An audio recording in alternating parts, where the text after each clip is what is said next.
Ikiwa leo ni Machi 20, 2026, karibu msikilizaji katika Hatima Duniani. Tuyachakati yale yote yaliyojiri katika anga za kimataifa, yani nje ya mipaka ya Tanzania. Mimi ni Dastan Maombi, msimulizi wako wa leo hii. Hatima Duniani.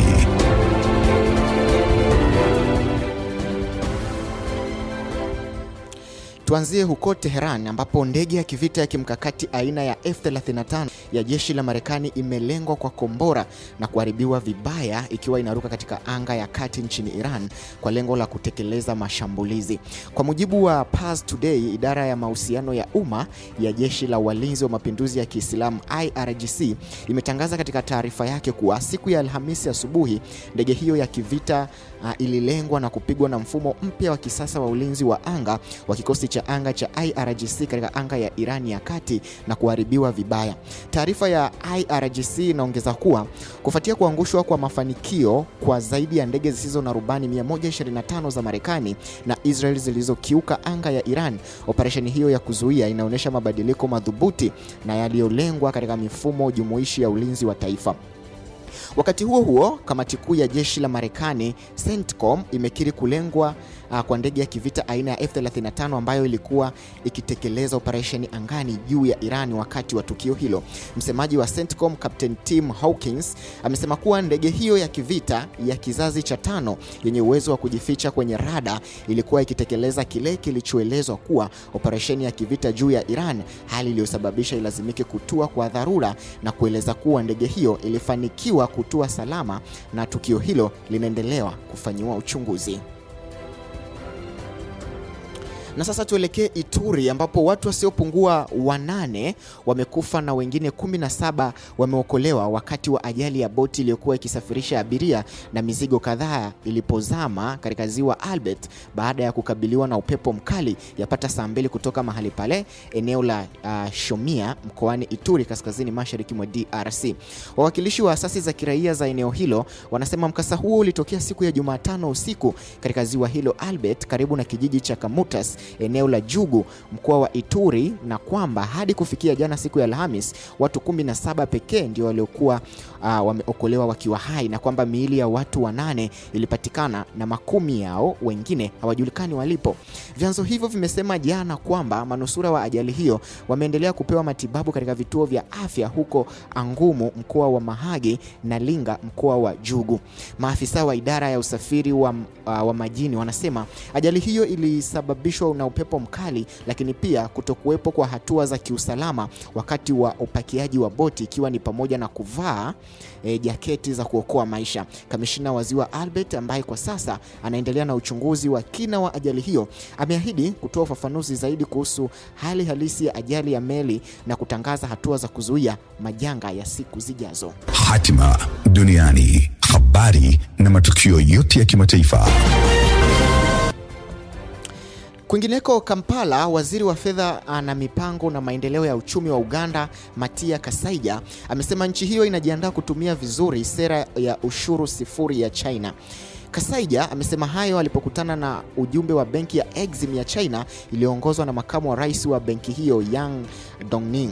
Kasaija amesema Uganda inahama kutoka uuzaji wa malighafi na kuelekea katika uchakataji, utengenezaji na bidhaa zilizoongezwa thamani ili kufikia vizuri soko la China na dunia kwa ujumla. Ameongeza kuwa awamu inayofuata ya ukuaji ya Uganda itajikita katika mageuzi ya kilimo na viwanda, kuongeza biashara ya nje na thamani ya bidhaa katika sekta muhimu kama vile kahawa, pamba, chai, madini na utalii.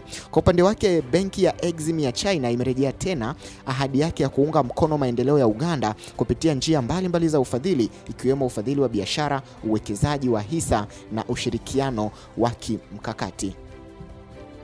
Na moja kwa moja tukitoka Kampala tuelekee Washington DC ambapo gavana wa benki kuu ya Marekani Jerome Powell ametahadharisha kuhusu athari mbaya za vita dhidi ya Iran kwa uchumi wa Marekani na kuongeza gharama za maisha nchini humo. Jerome Powell amesema katika ripoti yake kuhusu makisio ya uchumi wa Marekani kwamba tahadhari za muda mrefu za vita na Iran bado hazijabainika. Hata hivyo, ni wazi kuwa vita hivi vitazidisha gharama za maisha nchini Marekani. Kwa mujibu wa ripoti ya vyombo vya habari vya Marekani, vita dhidi ya Iran vimesababisha Marekani gharama za kijeshi ya zaidi ya dola bilioni 13 katika kipindi cha wiki moja tu. Wakati huo huo, mpango wa chakula duniani WFP umetahadharisha kuhusu athari za mashambulizi ya Marekani na utawala wa Kizayuni dhidi ya Iran kwa usalama wa chakula wa mamilioni ya watu duniani. Naye Ghuluma Reza Nouri, waziri wa jihadi wa kilimo wa Iran, amemwandikia barua mkurugenzi mkuu wa shirika la chakula na kilimo duniani FAO akitahadharisha kuhusu kutishiwa usalama wa chakula kwa watu wa nchi za kanda hii kufuatia mashambulizi ya Marekani na Israel. Hatima duniani. Na sasa tuelekee nchini Kenya ambapo serikali ya Kenya imetangaza kuwa imechukua hatua za haraka kwa kupeleka timu kutoka taasisi mbalimbali ili kusaidia operesheni za uokoaji katika maeneo yaliyoathiri na mafuriko, hatua inayolenga kuwasaidia wananchi waliopoteza makazi, mali na wapendwa wao, huku juhudi zikiendelea kurejesha huduma muhimu kama maji, umeme na miundombinu kabla ya mvua nyingine kubwa kuanza kunyesha. Akizungumza kuhusu hali hiyo, waziri wa usalama wa ndani na usimamizi wa masuala ya kitaifa wa Kenya Onesmus Kipchumba Murkomen amewataka wananchi kuwa makini na kufuatilia kwa karibu taarifa na ushauri kutoka mamlaka ya hali ya hewa nchini humo. Kwa mujibu wa waziri huyo, mvua kubwa zinatarajiwa kuongezeka kuanzia mwishoni mwa wiki hii na huenda zikaendelea hadi Jumatatu ya wiki ijayo. Aidha, Murkomen amesema maofisa wa serikali wameelekezwa kushirikiana kwa karibu na jeshi la polisi pamoja na watoa huduma wengine wa dharura ili kuhakikisha mwitikio wa haraka na wenye uratibu unapatikana endapo kutatokea majanga mapya.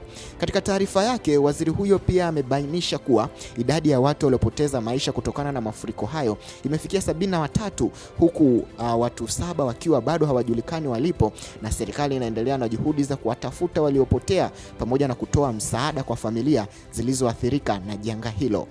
Hatima duniani. Habari na matukio yote ya kimataifa.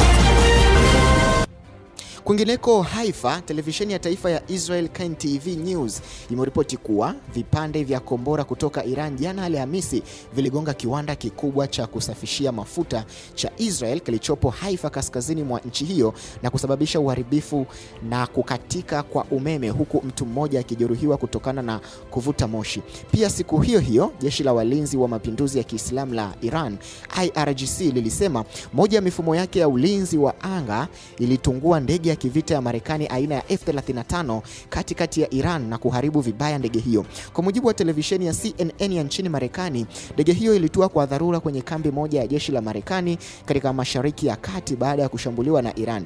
Naye waziri mkuu wa Israel Benjamin Netanyahu jana aliwaambia waandishi wa habari kuwa nchi hiyo na Marekani zimefanikisha malengo mawili kati ya matatu ya shambulio lao la pamoja dhidi ya Iran. Malengo hayo ni kupunguza uwezo wa Iran wa kurutubisha uranium na kuzalisha makombora, na kwamba lengo la tatu la kupindua utawala wa nchi sasa linategemewa vilivyo na watu wa Iran.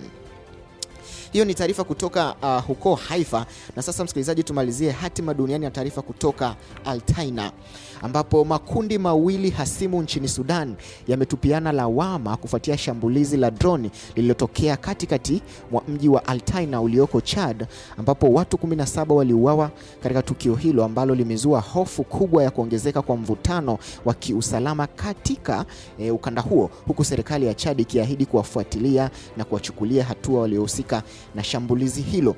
Sasa kwa mujibu wa taarifa rasmi ya serikali ya Chad, shambulizi hilo lilitokea siku ya Jumatano na uchunguzi wa awali umeonyesha kuwa droni iliyotumika ilirushwa kutoka ndani ya ardhi ya Sudan, kauli ambayo imeongeza wasiwasi kuhusu uwezekano wa mashambulizi ya kuvuka mipaka na athari zake kwa usalama wa raia. Kikosi cha Rapid Support Forces RSF kimelaani tukio hilo na kuelekeza lawama kwa Sudanese Armed Forces SAF, huku RSF ikiwa imesema shambulizi hilo ni ukiukwaji wa mamlaka ya Chad na linaweza kuchochea hali ya taharuki na migogoro zaidi katika eneo hilo. Hata hivyo, jeshi la Sudan SAF limekanusha vikali kuhusika na shambulizi hilo, na katika taarifa yake iliyotolewa jana, jeshi hilo lilidai kuwa droni hiyo ilitumwa na RSF na kulenga mkusanyiko wa raia ndani ya Chad, likieleza kuwa ni sehemu ya kile walichokiita mtindo wa marudio wa mashambulizi ya kuvuka mipaka. Tuhuma hizi zinazokinzana zinazokinzana zinaendelea kuongeza mvutano kati ya pande hizo mbili, huku hali ya usalama katika mpaka wa Sudani na Chad ikiendelea kuwa tete, ambapo wakati huo huo juhudi za kidiplomasia na kiusalama zinahitajika ili kupunguza hatari ya kuongezeka kwa mapigano na kulinda maisha ya raia wasiokuwa na hatia. Hatima duniani, dunia nzima, taarifa sahihi.